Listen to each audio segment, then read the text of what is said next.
So our next presenter is Guanyu. He's an associate professor at Michigan State. His research focuses on Bayesian methods, spatiotemporal and network point processes, and causal inference with applications in public health, clinical trials, and sports analytics, particularly basketball shot chart modeling and home field advantage in soccer. He also contributes actively to the profession, serving as an associate editor for journals such as Biometrics, Annals of Applied Statistics, and JQAS. He's the 2024 chair of the ASA Statistics and Sports section, and he's also served as the program chair of the ISBA East Asian chapter since 2023. He's also the elected member of ISI. So let's welcome Guanyu. Good. Can you hear me? Okay, thanks Mark and Scott organizing this wonderful conference, and I think this is my third time attending the conference and present my work, and also thanks the very nice introduction to me. So today, my talk is about some physical attempts analysis for the NBA players. But in the beginning, I always will introduce a little bit for the aim of our conference, and so that is sports analytics. So I think that will focus more on the sport analytics in the statistical communities. So sport analytics, that is the very important topic in the statistical research. You know that in the ASA, we have studying sports this section. And also since recently we have more and more data and we have more and more technology, so also that we will face certain challenges in analyzing this kind of huge data. And historically or traditionally, maybe sports analytics, that is we apply our traditional statistical model like the regression or prediction models.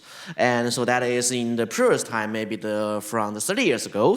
So sport analytics, maybe we are focused on maybe do some prediction for the goal score in the soccer match or the outcome of basketball games. But recently, since as our previous speakers discussed, we have more and more macro data. So that is, we have some technology in this kind of player tracking technology. So that is, we can have more and more data within the games. And so that is, we can do more analysis for instead of just focusing on this kind of prediction the results. So, and also, so that is, we can have more analysis, doing some more judgment of the player and team performance. We can evaluate team, maybe we can not only evaluate the team based on that there are some statistics, we can evaluate this kind of team or players based on their actions. So that is certain developments, and also there are a lot, as mentioned, that now we are data science age. So in the sports, we still have a lot of data sets. So for example, today my focus is this kind of spatial data. So that is also the point plan data. So that is this kind of random event location, for example, the shooter location or path origins of these kind of data sets. So that is very important. And in addition, we also can have some time to event data. For example, we can have this kind of timing of key events. And for example, we can have the injury occurrence. So that is, since the injury is also very common in the sports, and also we can have this kind of recovery duration. So based on this type of data set, maybe we can use what we learned from survival analysis to do this kind of analysis. And in addition, we also can have certain this kind of multidimensional data. For example, we can have some matrix data or functional data. That is maybe our first speakers, what the sheet present is this kind of functional data. How can we apply this kind of functional data? The data set to analyze data, and also we can have certain networks. For example, we can have some soccer players, they are passing networks. And recently, I still find that still in the recent this kind of sports industry, they still use certain this kind of genetics data set. For example, they use the SNP data or this kind of whole genome, this kind of sequence data, and that is they need to know why this kind of player is better. From more micro sense. For example, I think in my favorite team, for the Barcelona, he analyzes all their players, their genetics to analyze why this kind of player can play longer than other players. So that is very stuff. And also recently, I also am working on this kind of build this kind of data protocol for this kind of data set. That is, I hopefully will release this kind of website by the end of this year.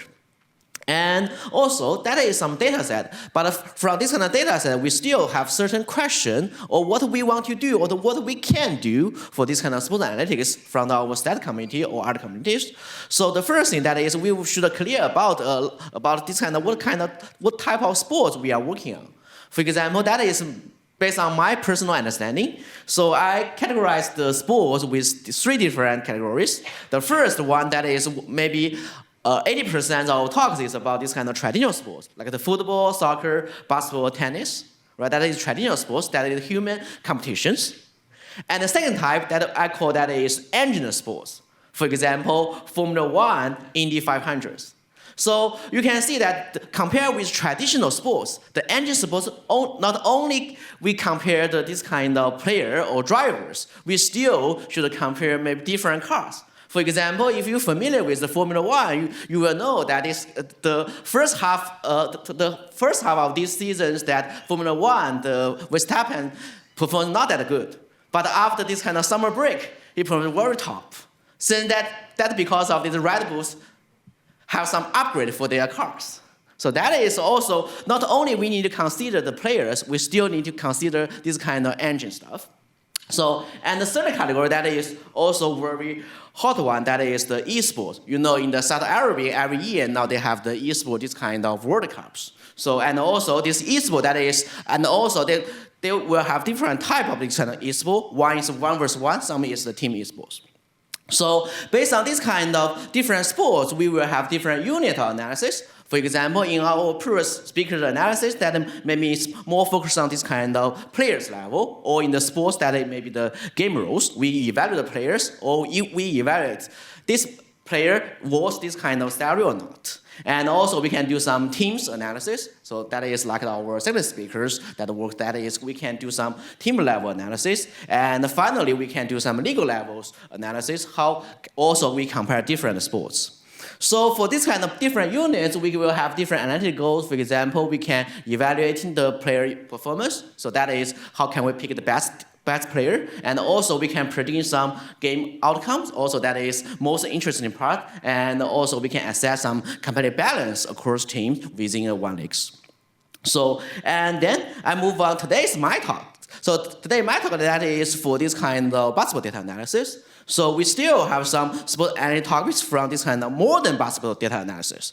So that is the sport analysis can have transformed in ways that the teams, coach, and fans understanding this kind of games.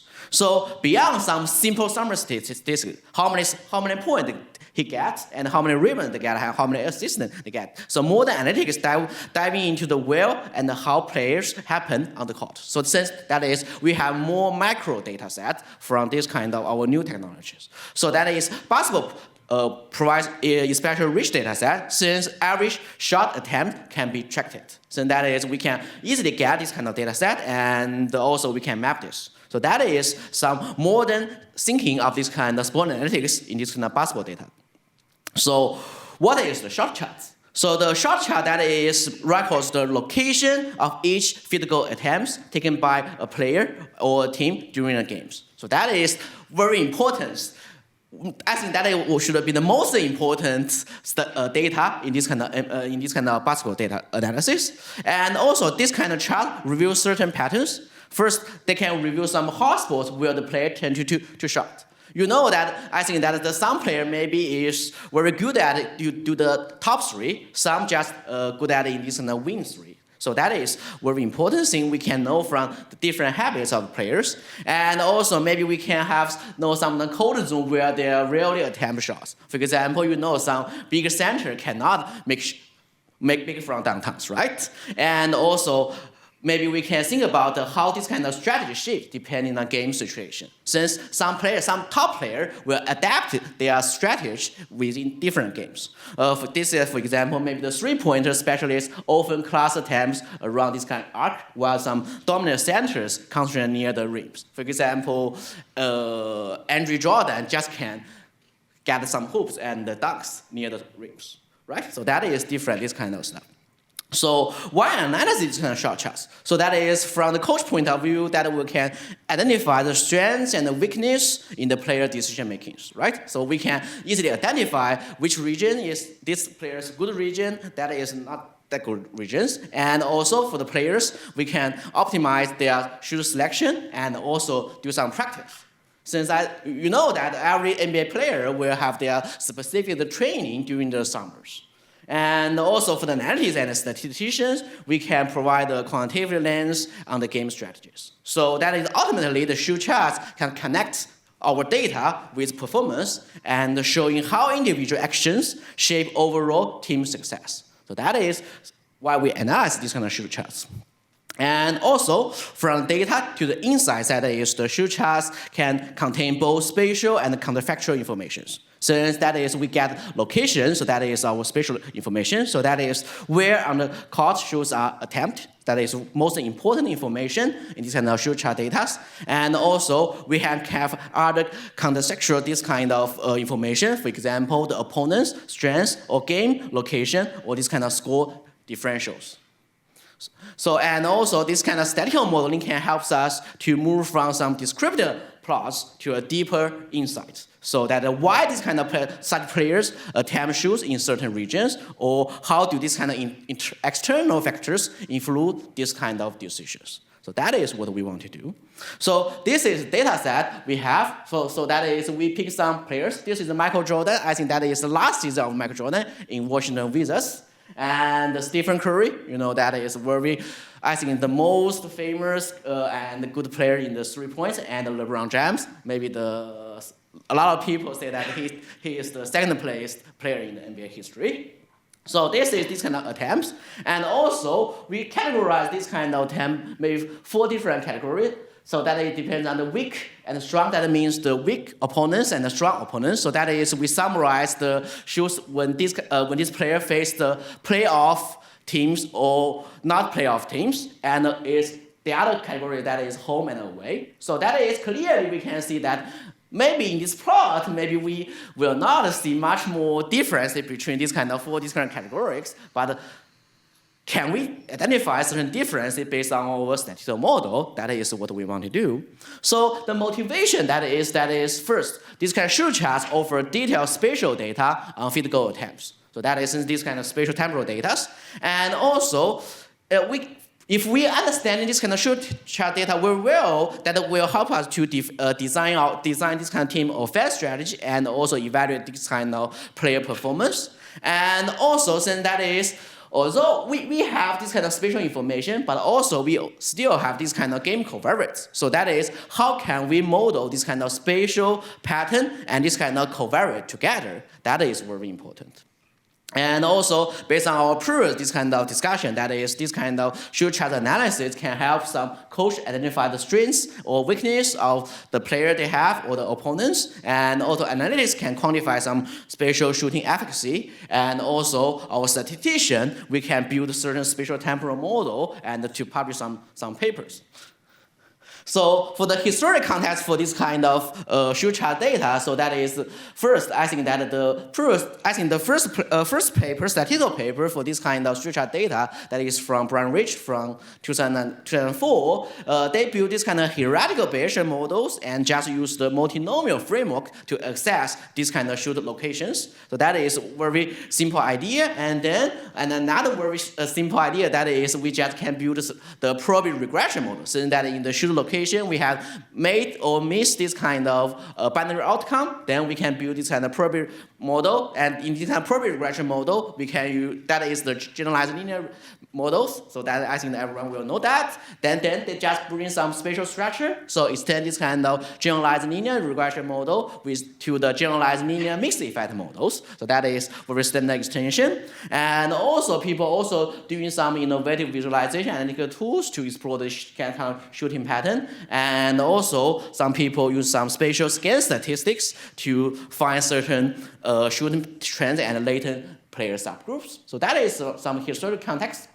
But what we do for this kind of project, that is, since this kind of, we want to model in this kind of randomness of this kind of spatial locations. So our idea, that is, we choose certain point process model to do that. So here we employing this kind of log Gaussian cost process to model this kind of mark point pattern. Since we know that we not only have this kind of random locations, for each random location we have binary mark, made or missed. So that is what we want to do. And also, we focus on some local effects of covariate on shooting patterns. Since our shooting pattern, maybe we have certain covariate, but that covariate is not spatially covariate.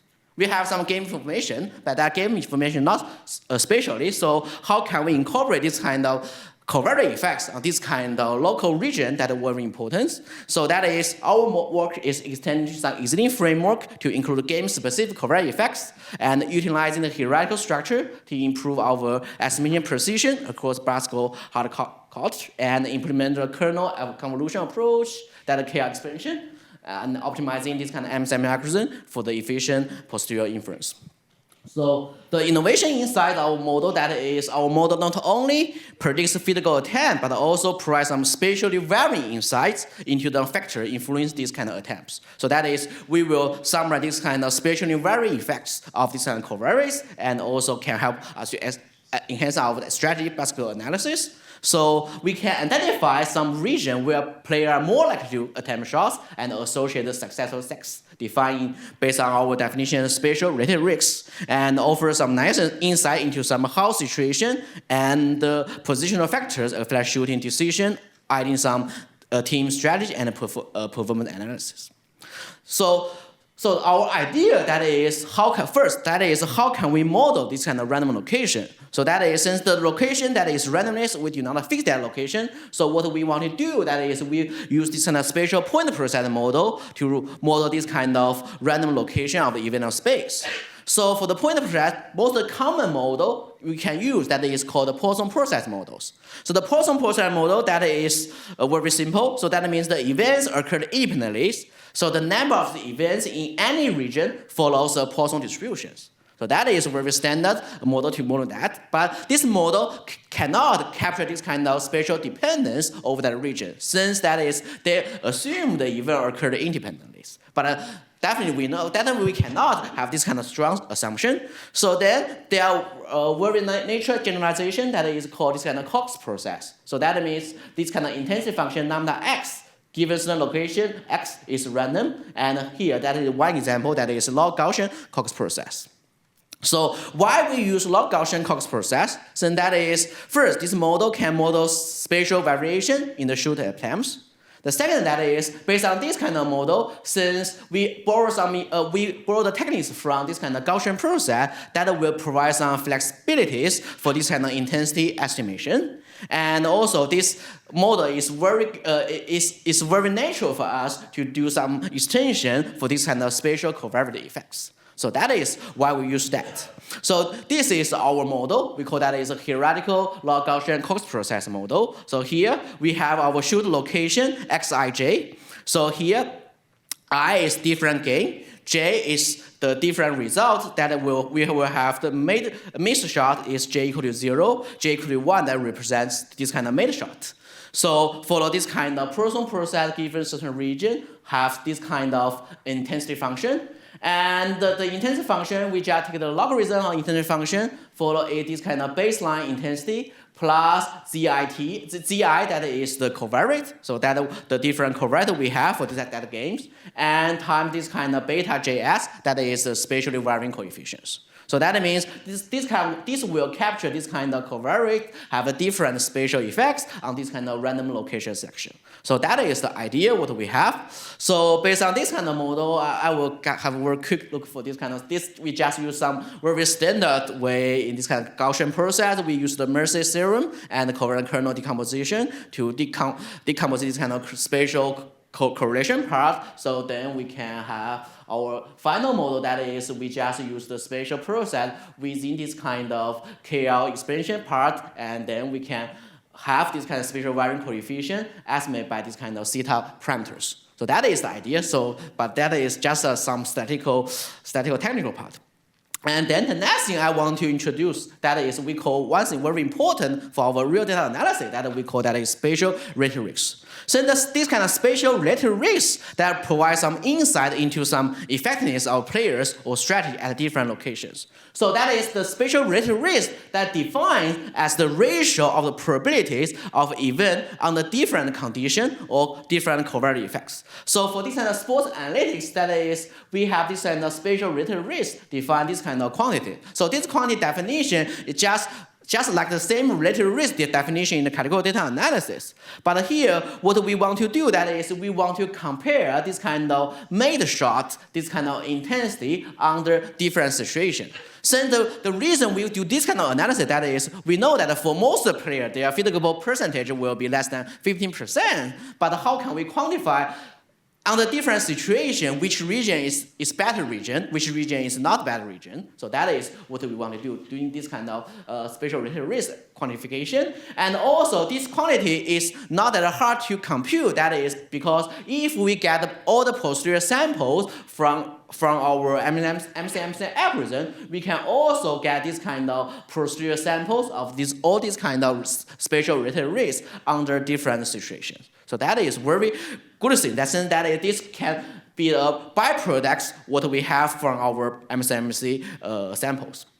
So here, that is how can we do this kind of MCMC algorithm for this kind of stuff. So that I will ignore this kind of stuff. And then we apply our method to some simulated data, and also we compare our method. This is our proposed method. We compare our method to the LGCP, this kind of inhomogeneous Poisson process, kernel density estimation, and the Bayesian active regression tree methods. Also, we can see this kind of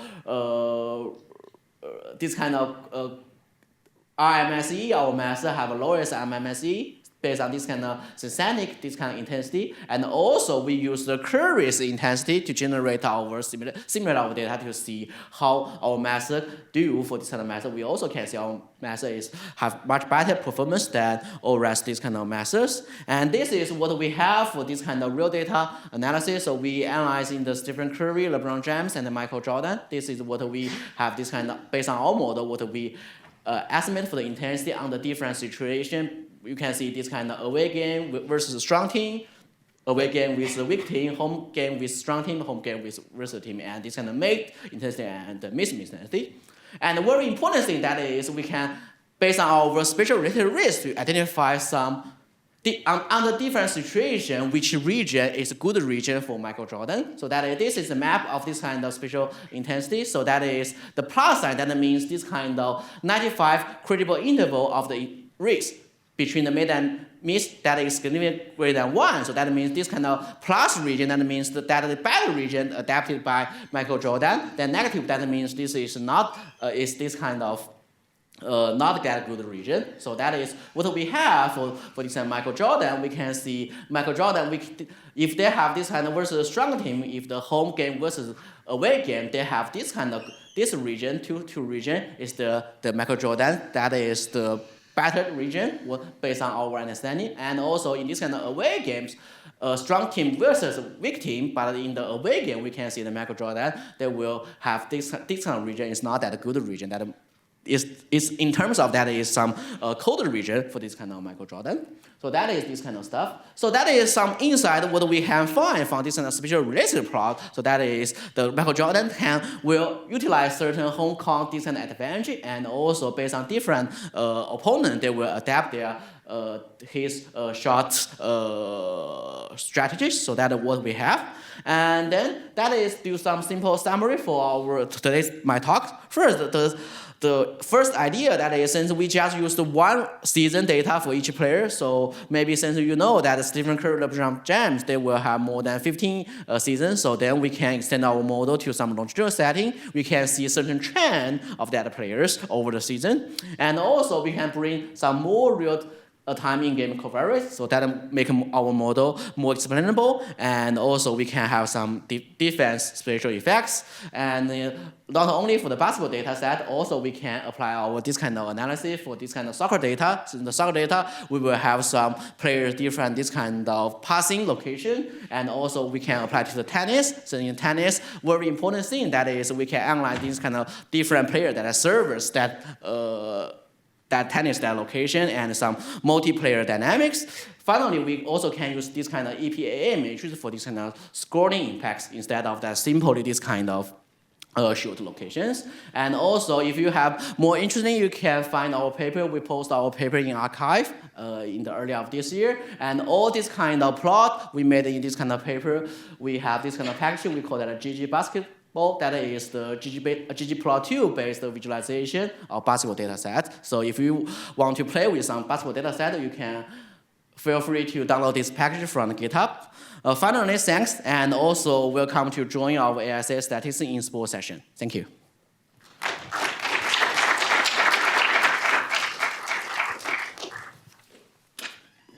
So we've got a couple minutes for questions, if there's questions. I see one here. I feel weird throwing it, I don't know. Good work, Guanyu. What were the covariates you used? Yeah, that's a good question. Currently, we just use some very simple that binary covariate. So that is, we just use the covariate that is the opponents is the good team or not a good team. That is dichotomized by they have entered the playoff for that season or not, and the home game versus away games. Okay, so binary covariates. Yeah. And each coefficient is the surface. Yes. Thank you. Other questions? Going once, going twice. All right, let's thank Guanyu.